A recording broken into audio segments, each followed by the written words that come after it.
Some apologies don't come from the heart, and some people return not to reconcile, but to reclaim the spotlight they once walked away from. Kate Middleton once believed that family ties could mend anything, that no matter how far Harry went, he would still remember what home truly was. But now as he steps once more into a carefully orchestrated glow, echoing the image of Diana, the mother-in-law she holds dear, Kate understands. This is not an emotional homecoming. It's a media campaign, a production with a director, a script, and a very clear purpose: to rewrite the story on their terms. And this time, neither William nor Kate were given a role. They were written out, replaced by a silence that the public has mistaken for consent. But if there's one truth Kate knows better than anyone, it's this: those who stay silent for too long are often the ones who trigger the loudest reckoning when they finally speak. So now we ask, why did Harry and Meghan choose this moment to return? Why did King Charles open the door when William stood firmly against it? And will Kate simply stand by as the narrative is rebuilt under manufactured lights she's about to speak? Not to explain, but to warn. July 2025, London draped in a thin veil of mist, but the air inside a secluded room at the Carlton Club was heavier than the damp streets outside.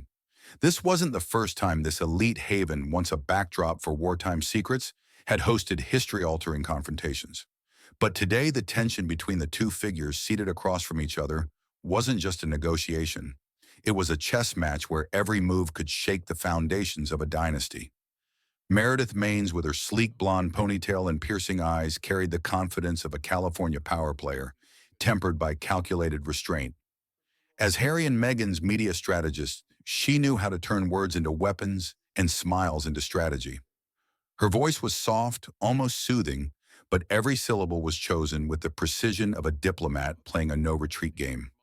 Opposite her sat Tobin Andrea, King Charles's communications secretary. His impeccably tailored gray suit exuded elegance, but his eyes betrayed a wariness honed by decades navigating the royal family's media storms. Tobin wasn't easily swayed by polished rhetoric. This meeting didn't exist on any official calendar.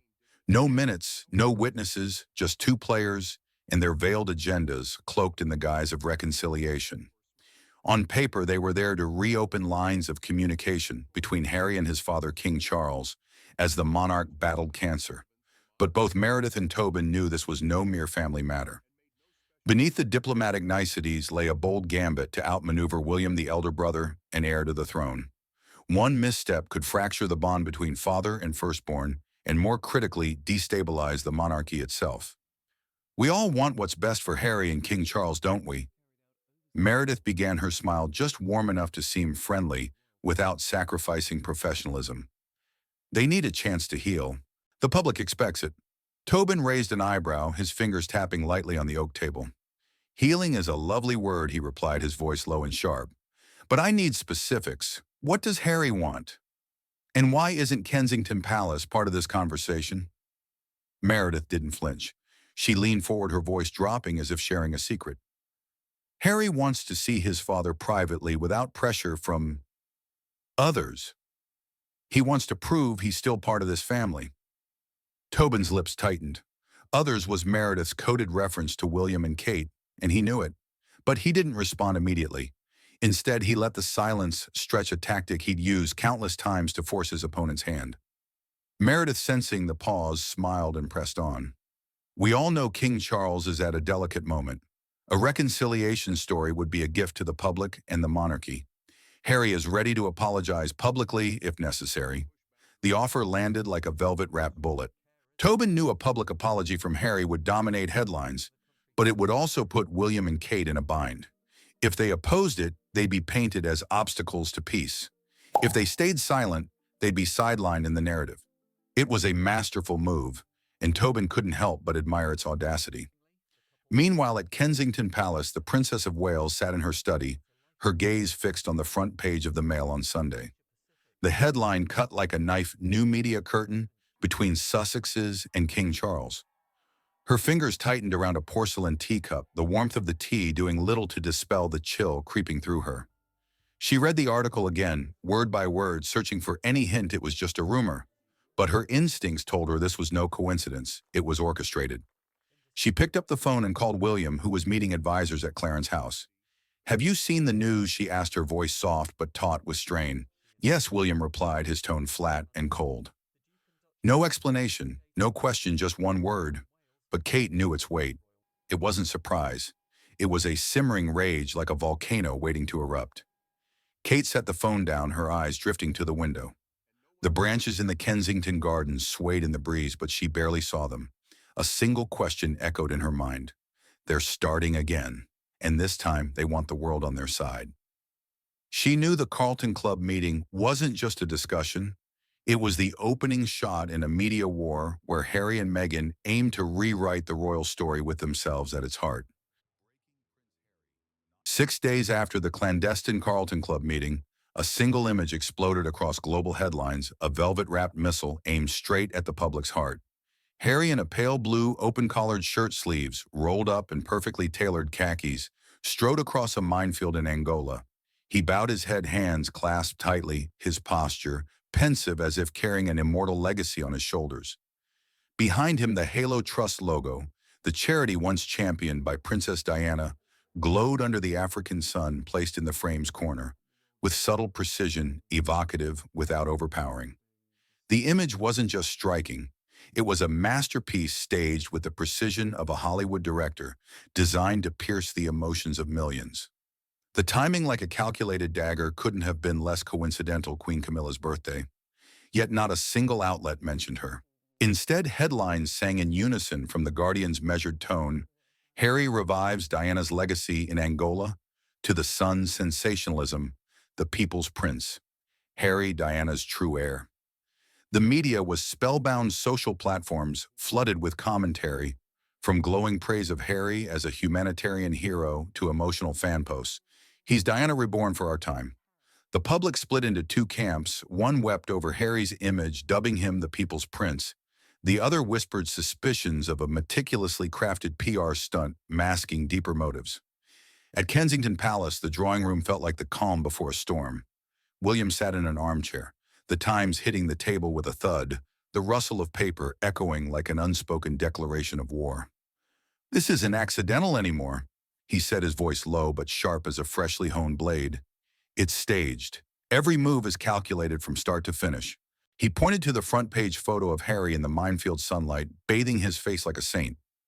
"He knows exactly what he's doing, and who's behind it." Kate stood by the window, her eyes fixed on the image of Harry. She wasn't swayed by the pensive pose or the perfect lighting. She saw what the public missed: the camera angle chosen to amplify emotion, the Halo Trust logo placed with surgical precision, and the timing, Camilla's birthday, a subtle yet ruthless strike. It didn't just overshadow the Queen's day, it sent a clear message: Harry was reclaiming the spotlight, and he'd push anyone aside to do it. "This isn't charity," Kate said, her voice soft but icy, as if reading a script written in invisible ink. "This is image politics. They want to distract us, William. They want the public to forget the words, the books, the interviews. They want to rewrite the story, and we're being pushed out of the center." William turned, his eyes flashing with a mix of anger and helplessness. He stood crossing to Kate, his hands clenched as if restraining a storm within. "And Father's letting them," he said, his voice nearly a whisper, but laced with bitterness. "He still believes Harry will come back, that he can change. But this isn't the Harry we knew. This is Meghan's Harry." Kate didn't reply immediately.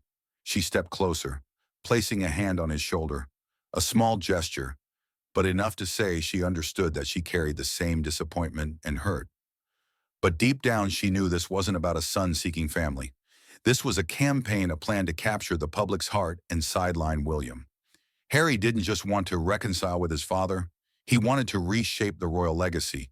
And Meghan, though absent from the photo, was undoubtedly the mastermind behind the curtain. She wrote the script. Harry played the emotive hero. "We can't stay silent forever," Kate said, her eyes sharp as steel, as if she'd seen through every move of her opponents. "If they want to play this game, we need to be ready to respond. But not with emotion, William. With truth." William nodded, but his gaze drifted, as if staring into an uncertain future. He knew the power game had begun, and no one could predict the next move. But in that moment beside Kate, he felt a new strength, not from the throne, but from their unity, two people who wouldn't let their legacy be stolen. London's public pulse in mid-July 2020 thrummed like a pot about to boil over. Harry's Angola minefield image echoing Princess Diana's powerful legacy split the public into stark camps. One side, moved to tears, hailed him as the people's prince, a son who'd forsaken privilege for principle. They flooded forums shared on social media and held small gatherings to celebrate Harry as a beacon of humanity. The other side, loyal to William, saw his actions as orchestrated betrayal. They argued William's firmness was vital not just to protect royal honor, but to steady a monarchy teetering on the edge. Yet amid this divide, Kensington Palace maintained a chilling silence. No official statement, no interview, not even a social media post. Far from calming the media storm, this quiet poured fuel on the fire. The public began to whisper, the press speculated, and questions spread like wildfire. Why weren't William and Kate speaking? What were they hiding? Were they being sidelined in the royal narrative? Charlotte Griffith, a seasoned royal journalist with decades of palace coverage, dropped a bombshell on the Royal Beat podcast.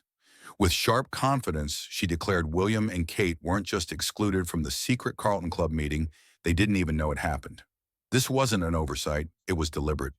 Her words ignited long-simmering suspicions. Headlines from the Telegraph to the Daily Mail screamed backroom plot, Sussex's outmaneuver. William TV pundits dissected every detail, every theory, spiraling the story into an uncontrollable vortex. At Kensington Palace, in a small oak-paneled meeting room, Kate stood before her closest advisors. Sunlight streamed through the window, illuminating her resolute face, though it couldn't hide the deep hurt in her eyes. Days had passed since the Carlton Club news broke, and public pressure was crushing. Her advisors, communications experts, and long-serving aides sat around the table awaiting her direction. They knew Kate rarely spoke out in crises, but today she broke her silence. If a traitor returns one day, she began, her voice soft but trembling with emotion, not because he's repentant, but because he has nowhere else to go, do we forgive him? The question hung in the air, sharp as a blade. No one dared answer. Advisors bowed their heads, some scribbling, others exchanging glances, but none broke the silence. The question wasn't just about Harry. It was a warning, a reminder of broken trust and unhealed wounds within the royal family. William, seated at the table's end, looked at his wife with a complex gaze. He knew she wasn't just speaking of Harry. She was addressing the family, King Charles, torn between love and duty. William himself fighting to hold his place, and the values they'd sworn to uphold. His hands clenched, nails digging into his palms to suppress the rage boiling within. They don't just want to come back, he said, his voice heavy and low. They want to rewrite the story, and we're being pushed out. Kate turned to him, her eyes softening but still resolute. So what do we do, William? She asked. Stay silent longer or step forward and face them? The question was both a challenge and a call to action. Kate knew their silence was being misread, exploited. But she also knew their next move had to be calculated, as a single misstep could turn the world against them. The room fell silent again, but this time it wasn't helplessness. It was the silence of those preparing for battle, not with swords but with words, images, and truth. In the quiet study of Clarence House, soft light from a desk lamp bathed rows of ancient leather-bound books, each telling a story of royal history. At the center of the room, a silver-frame photo drew every eye, two young boys. Harry, beaming with a radiant smile, clutching the hand of William, the serious elder brother, whose eyes always shielded him. It was a moment from Balmoral when the family was whole, before media storms and betrayals tore them apart. Now that photo was a dagger in King Charles's heart as he sat alone, his weary gaze fixed on his sons' faces. The lines on his face seemed deeper, as if cancer and the weight of the crown had merged, pressing down on every breath. Tobin Andrea entered, his movements gentle but tense. He placed a slim report on the desk, his voice steady but cautious, aware that each word could shake the palace. Harry requests a private meeting, sir. He said, his sharp eyes watching Charles's reaction. He says he wants to reconcile. No Meghan, no media. Just father and son. Charles lifted the photo, his trembling fingers brushing the silver frame, as if clinging to a fading memory. We don't get to choose which son we love more, he said, his voice hoarse with emotion, as if convincing himself. But we can choose not to lose them both. He paused, his eyes locked on Harry's smile in the photo, searching for a sign from the past to guide the present. "Tobin," he continued, his voice dropping to a near whisper, "if I refuse him, now will I ever have another chance?" Tobin's lips tightened, weighing each word.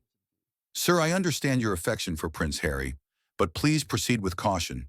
This meeting, even without the media, could be exploited. The Sussexes have proven they're adept at turning private moments into public tools." Charles didn't respond immediately. He set the photo down, his gaze no longer on the past but lost in a void. A war raged within him, the love of a father versus the duty of a king. He knew Tobin was right, but his heart yearned for a chance to pull Harry back, to mend what was broken. But news of Harry's request didn't stay confined to Clarence House's walls.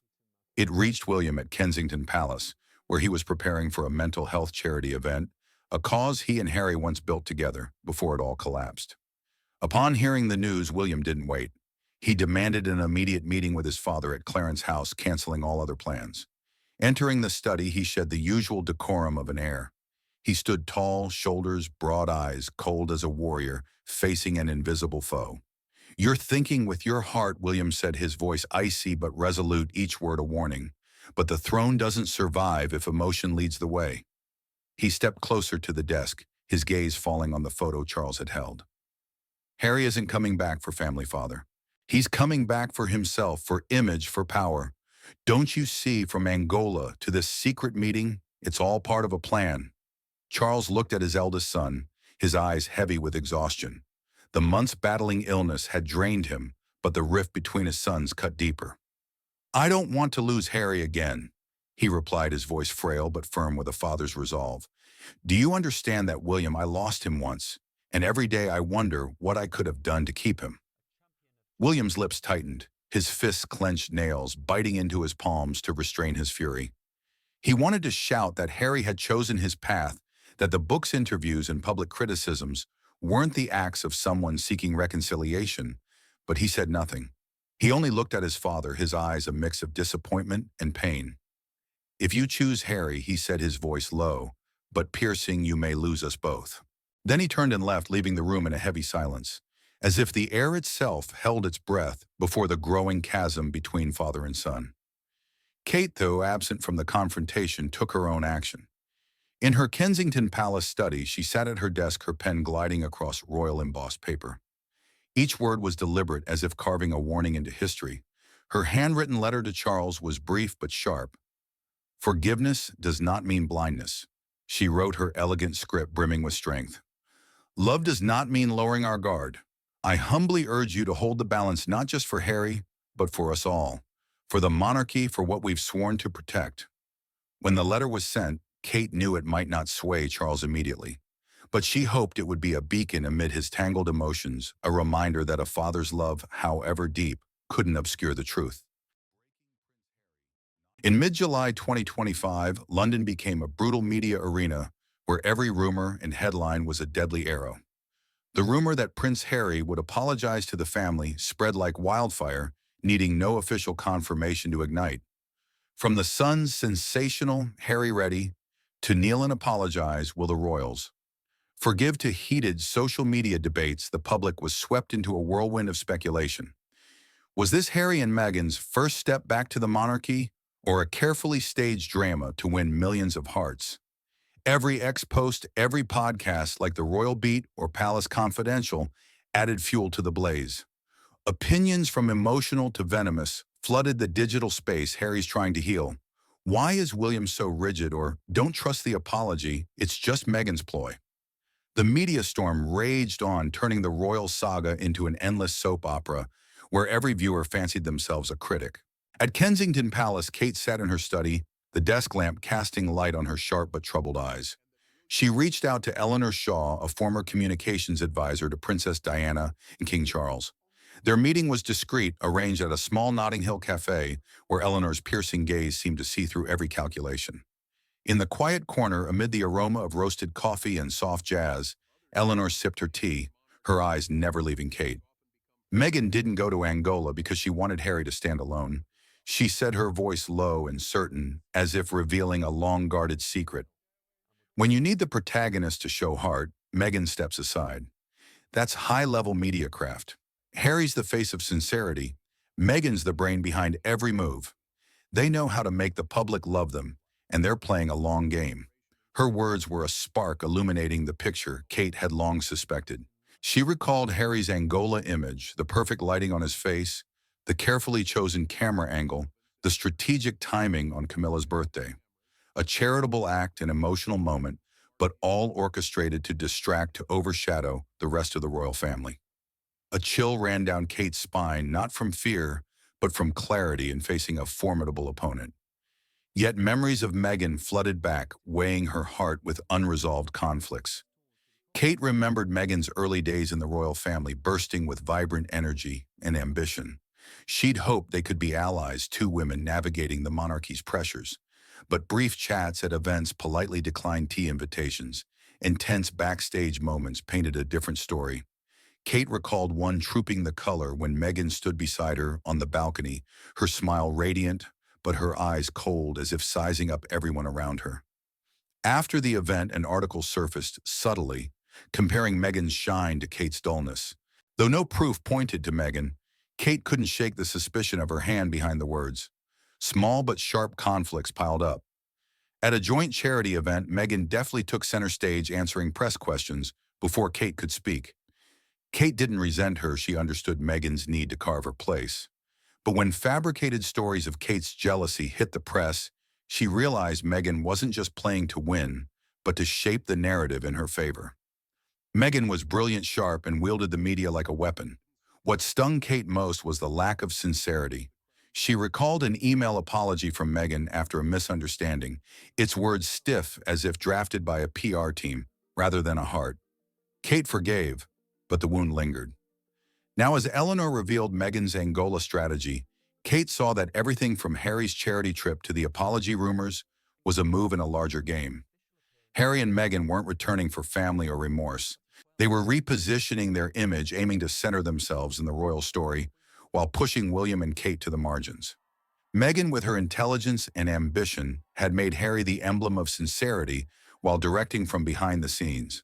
But Kate wasn't one to be outplayed. She'd learned from years facing the press, from being mocked as weighty Katie to becoming the Princess of Hearts. Meghan was formidable, but Kate wouldn't stand idle as the board was flipped. Kate set her teacup down, her eyes cold as steel. They want to tell a story, she said, her voice low but resolute. Then we'll tell ours. But ours will be rooted in truth and honor, not staged drama. Eleanor nodded, a faint smile on her lips. You've learned more than Diana ever taught, she said. But be careful, Kate. Meghan's not just playing to win, she's playing to survive. Kate returned to Kensington Palace, her heart pounding, not with anxiety, but with a newly kindled fire. This wasn't just a media battle, it was a fight for the monarchy's future, for William's honor, and for the values they'd vowed to uphold. Harry and Meghan might be skilled players, but Kate was no pawn. She was a queen, and she wouldn't let anyone push her off the board. Wimbledon's final day in 2025 bathed the All England club's lush green courts in July sunlight.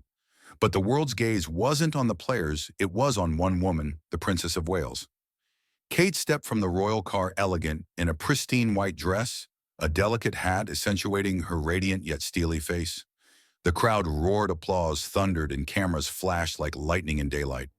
Reporters' whispered eyes locked on her, waiting for a sign, a gesture, a word from the woman who'd stayed silent through weeks of turmoil. The media, public, and even royals expected Kate to maintain her poised reserve as she had in past crises. But today she was ready to shatter expectations. As the match ended, Kate took the court to present the trophy. Her smile remained warm, her movements graceful, but something in her eyes signaled a shift.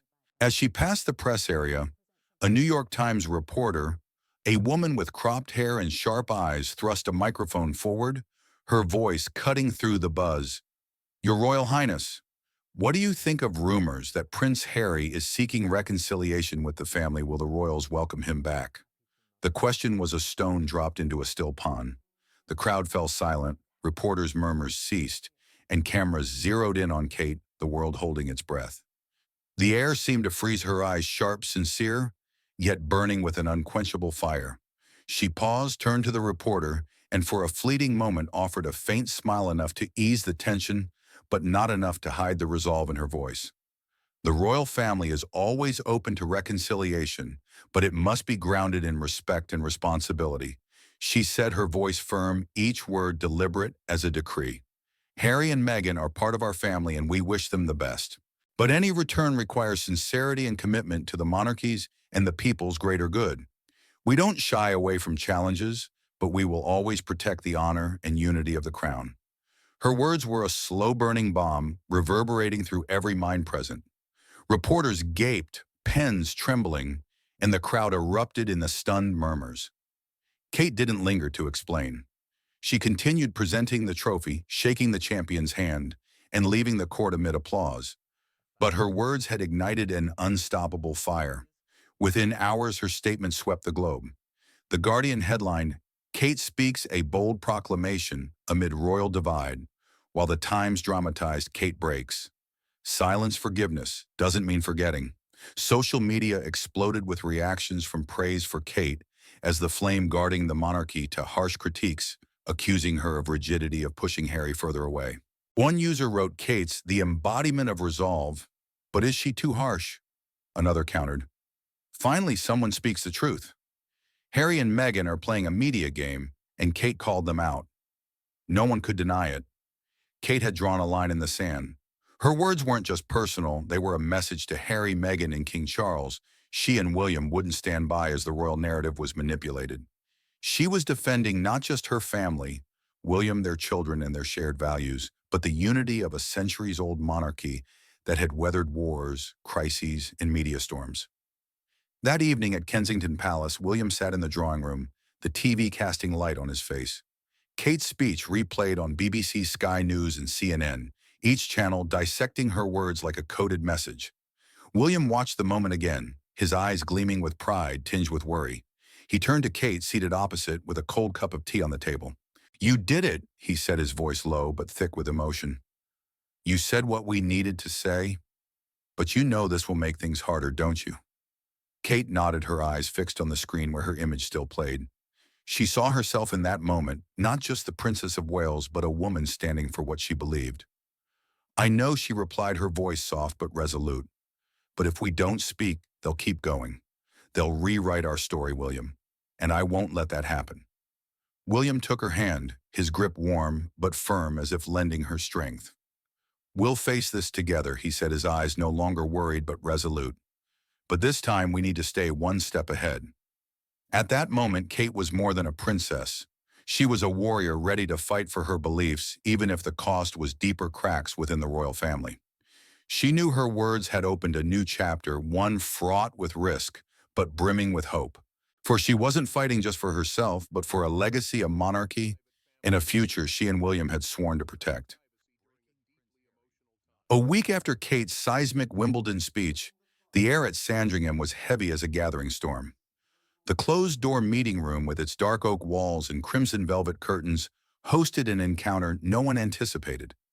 King Charles, weary but regal, sat at one end of the long table. Across from him was Harry, the youngest son he'd once loved, without condition, now separated by a chasm of years filled with misunderstandings and pain. No Meghan, no advisors, no recorders. Just father and son facing each other in tense silence. No one outside the palace knew this meeting was happening. Not a reporter, not a leaked headline. Sandringham, with its quiet Norfolk countryside, was the perfect shield for royal secrets. Charles looked at Harry, his eyes a mix of pain and hope. Harry, in a simple but meticulously tailored navy suit, sat upright, hands clasped tightly on the table as if holding back emotion. No one knew what was said in that room. Did Harry apologize, as rumors suggested? Or did he come to justify, to convince his father he still belonged? The questions hung unanswered. When Harry left, his eyes carried a weight he couldn't share. Charles remained clutching the photo of his two sons from their Balmoral youth, William and Harry, laughing together, untouched by the throne's burdens. His fingers traced the frame, as if grasping at a lost past. But that past was now a painful reminder of what was gone. Kate, though not at Sandringham, left her mark. Before the meeting, she sent a handwritten letter to Clarence House, where Charles stayed before heading to Norfolk. Written on royal embossed paper, it was brief but razor sharp. I hope you will uphold your duty, she wrote her elegant script brimming with resolve. Family is precious, but the monarchy's honor cannot be traded for moments of hesitation. She signed it simply, Catherine, an intimate yet weighty gesture, reminding Charles this wasn't just counsel from a royal, but the heartfelt plea of a daughter-in-law. The letter, though private, pierced the aging king's heart. Charles read it repeatedly, his eyes wavering between love for Harry and duty to the crown. But could Kate's words anchor him against his torn emotions? At Kensington Palace, William called an urgent late-night meeting. The usually vibrant meeting room was steeped in tension. His closest advisors, communications experts, and long-serving aides sat around the table awaiting his decision. William stood resolute but visibly drained. From now on, he said, his voice low and cold, Kensington will set its own media strategy. We won't rely on Buckingham Palace to protect our reputation. The statement was a cut not just to Harry, but to his father. It was a declaration of independence, asserting that William and Kate wouldn't be swept into the Sussex's media games or Charles's emotional decisions.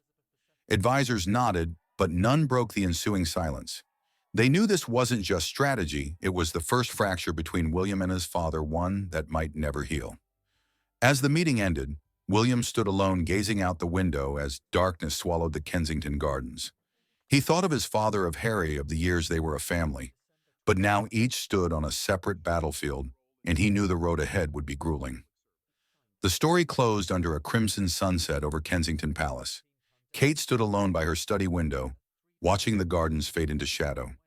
The breeze carried the chill of a fading summer, a reminder of trials to come.